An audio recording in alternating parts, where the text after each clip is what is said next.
दोस्तों welcome to money stocks. तो इस वीडियो के अंदर हम लोग बात करने वाले हैं मल्टीपल स्टॉक्स के बारे में। तो चलिए सबसे पहले हम लोग बात करेंगे इन्फोसिस के बारे में।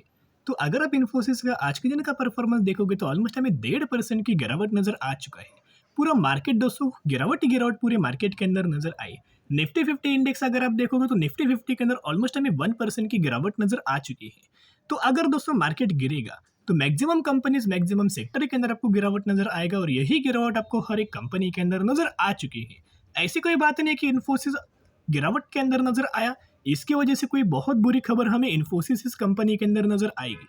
कोई दोस्तों बुरी खबर हमें स्पेसिफिक स्टॉक के रिलेटेड नजर नहीं आई है। इन्फोसिस से रिलेटेड कोई बुरी खबर नहीं है। पूरा मार्केट के अंदर गिरावट हुआ, यही वजह है कि मैक्सिमम सेक्टर से मैक्सिमम स्टॉक हमें गिर चुका है। इसी वजह से इन्फोसिस के अंदर गिरावट नजर आई है। कोई ज़्यादा पैनिक होने की जरूरत बिल्कुल भी नहीं है।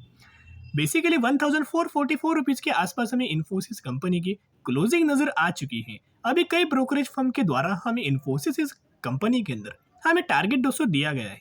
तो चलिए टारगेट के बारे में डिस्कस कर लेते हैं। पिछले एक महीने में अगर आप इन्फोसिस का परफॉर्मेंस देखोगे तो ऑलमोस्ट हमें इस कंपनी के अंदर 5% की गिरावट नजर आया। विप्रो इस कंपनी के अंदर भी 6 से 7% की गिरावट नजर आ चुकी है।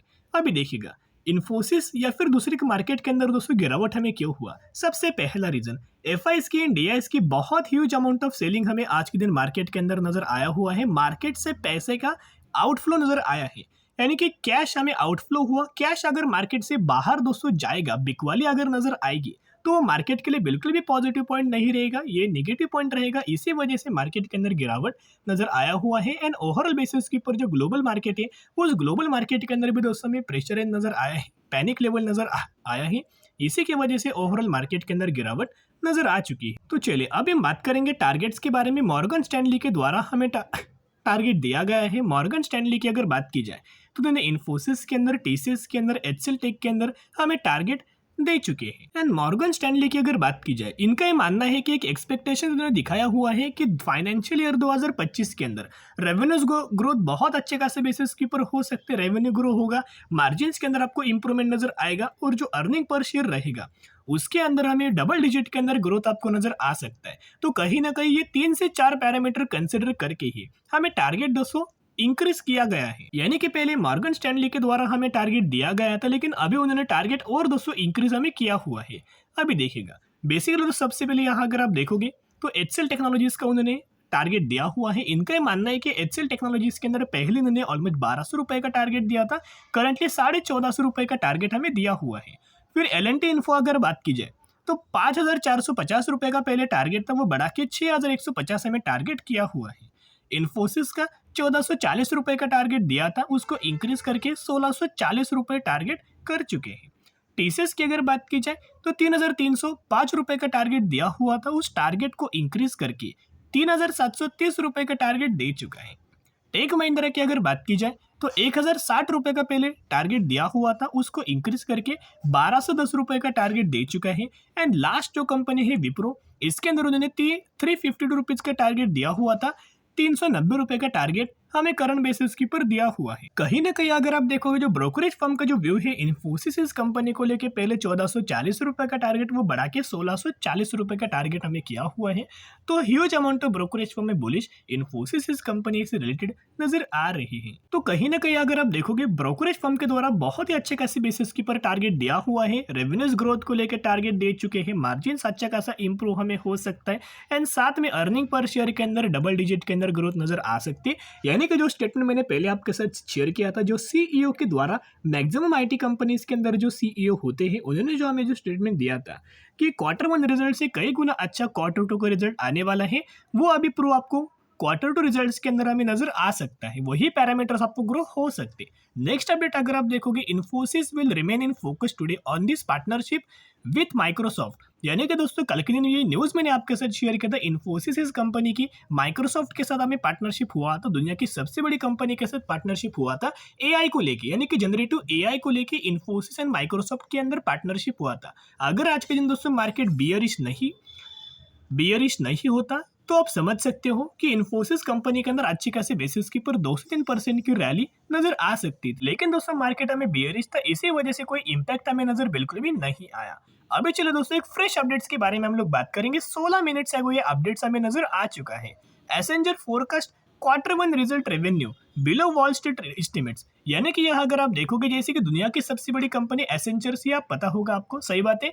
तो एसेंजर्स कंपनी का रिजल्ट भी बहुत ज़्यादा मायने रखता है। जैसे इंडिया के अंदर आपको क्वार्टर टू का रिजल्ट नजर आने वाला है, वैसे ही अमेरिकन मार्केट के अंदर एसेंजर कंपनी का क्वार्टर वन का रिजल्ट आने वाला है, यानी कि एक क्वार्टर ये पीछे होता है, सही बात है। तो एसेंजर कंपनी का जो फोरकास्ट हमें दिया है, एक्सपेक्टेशन दिया है ब्रोकरेज फर्म के द्वारा, कि पिछले क्वार्टर के अंदर नहीं कि क्वार्टर फोर के अंदर ऑलमोस्ट 16.4 बिलियन डॉलर का रेवेन्यूज कंपनी ने जनरेट किया हुआ था। अभी इनका यह मानना है कि 16.48 बिलियन डॉलर का रेवेन्यूज करंटली एसेंजर से कंपनी क्रिएट कर सकता है, यानी कि रेवेन्यूज के अंदर ग्रोथ आ सकती है। कहीं ना कहीं अगर एसेंजर्स कंपनी का रिजल्ट बहुत ही अच्छा खासा अगर आता है तो आईटी सेक्टर के लिए बहुत ज़्यादा पॉजिटिविटी स्टेटमेंट होगा, और आईटी सेक्टर के अंदर इंडिया के अंदर बहुत अच्छा खासा बुलिशनेस आपको नजर आ जाएगा। तो दोस्तों, इन्फोसिस ये कंपनी बहुत अच्छा, जितना आपको गिरावट के अंदर मिले उतना अपने पोर्टफोलियो के अंदर ऐड कर सकते हो। अभी हम बात करने वाले हैं हिंदुस्तान एरोनॉटिक्स लिमिटेड के बारे में, HAL के बारे में हम लोग बात करेंगे। जहां इस कंपनी का अगर आप देखोगे तो 1890 रुपए के आसपास हमें HAL के अंदर क्लोजिंग नजर आया, एंड 50% की गिरावट हमें इस कंपनी के अंदर आज के दिन नजर आ चुका है। जिन लोगों के पोर्टफोलियो के अंदर HAL कंपनी होगा उनके अंदर ऑलमोस्ट हमें 50% की गिरावट इस कंपनी के अंदर नजर आ चुका है, यानी कि पोर्टफोलियो भी 50% गिर चुका होगा। अभी इतना दोस्तों गिरावट होने का रीजन क्या है, आप सभी को पता होगा कि HAL ने क्या किया था, 1:2 रेशियो के अंदर स्प्लिट का दोस्तों अनाउंसमेंट किया हुआ था। यानी कि HAL ने क्या किया था, 1:2 रेशियो के अंदर स्प्लिट का अनाउंसमेंट किया हुआ था, एक के बदले 2 शेयर आपको मिलने वाली थी, जिसका एग्जिट कंपनी का 29 सितंबर नजर आ चुका था। लेकिन दोस्तों कंपनी का इन्होंने क्या किया, अपना एक डेट हमें चेंज किया और 29 सितंबर से रिड्यूस करके 28 सितंबर रखा हुआ था। अभी दोस्तों ऐसा क्या हुआ, यहाँ अगर आप देखोगे जो मेन कंपनी का जो एक्स डेट था स्प्लिट का, वो 29 सितंबर था, वो चेंज करके 28 सितंबर किया, क्योंकि चेंज इन सेटलमेंट हॉलीडे, यानी कि बेसिकली आपको पता है कि सैटरडे संडे हॉलीडे होता है, तो इनका जो सेटलमेंट कैसा होगा, तो जिसके हिसाब से इन्होंने क्या किया, 29 सितंबर को चेंज करके आज के दिन इसका एग्जिट रखा हुआ था। इसी की वजह से 50% ड्रॉप हुआ, या ड्रॉप नहीं बोल सकते, प्राइस एडजस्टमेंट बोल सकते हो। तो कहीं ना कहीं एक डेट के बाद, यानी कि आज से आगे 10 दिनों के अंदर आपके डीमेट अकाउंट के अंदर दोस्तों एक्स्ट्रा जो शेयर्स होंगे, एक के बदले 2, वो क्रेडिट हो जाएंगे। अभी दोस्तों एक पॉइंट मैं आपके साथ शेयर करना भूल गया था कि इन्फोसिस के अंदर दोस्तों कितना आपको डिविडेंड का बेनिफिट मिल सकता है। सही बात है, बहुत सारे लोगों को यही हमें क्वेश्चन ही, सर डिविडेंड अगर मिलेगा तो कितना मिलेगा। सबसे पहले इन्फोसिस कंपनी का 12 अक्टूबर को